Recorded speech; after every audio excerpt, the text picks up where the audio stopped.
Welcome to Harley on the Headlines. There are some interesting things today, and as we start, I want to thank you for joining us. I am Harley Carnes, and you can help us if you'd like. We'd appreciate it. Just like, follow, or subscribe. Now, you've seen those spinning tops. Used to be able to find one at an antique shop. You set it to spinning, and you can see characters moving if you focus on one spot. At different spots are different images because the relative speeds in the top are different. Doesn't matter how it works, it just does. And you get one story from one spin speed, another from the other. And so it is with politics, in particular the government shutdown. Democrats try to blame President Trump for their shutdown because he won't negotiate a special deal they are demanding for them to end it. That's aggressive spin because it tries to obfuscate the simple facts. Republicans cannot vote to end the shutdown. They already have voted to do exactly that more than a dozen times. Only Democrats have the ability to change a vote and put an end to the growing level of pain and difficulty being felt by people who depend on the government for money. Democrats are refusing, trying to force Republicans to negotiate part of the budget now while people are hurting, and trying to blame Republicans for saying, no, we're not going to change the way the system works just so you can have your way. The Republican message is simple. Agree to continue the budget we already have without any funny business, and then we can get back to actually negotiating the budget the same way both parties have done it for decades. Truly, the spinning wheel of Washington politics is run by some unbelievably distasteful people.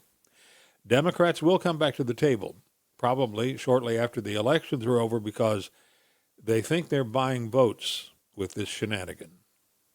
One quick note, you may have heard with some shock and horror that President Trump has ordered the War Department to resume nuclear weapons testing. As usual, he opens with big, noisy bombast and then makes the pill a little easier to swallow.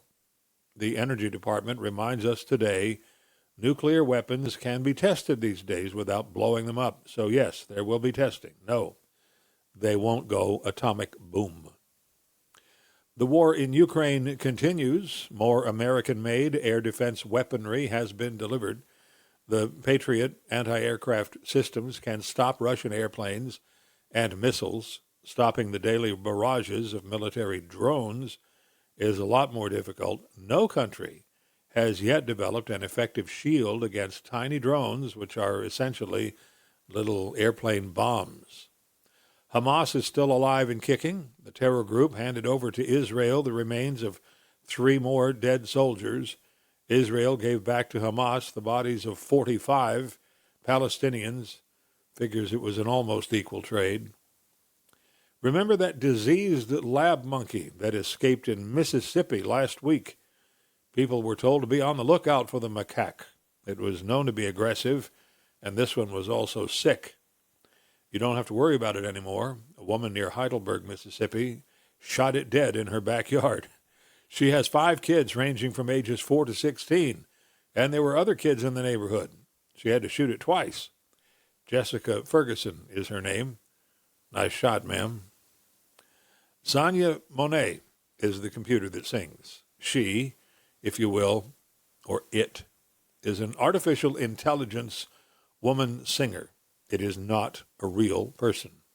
It, however, is beautiful.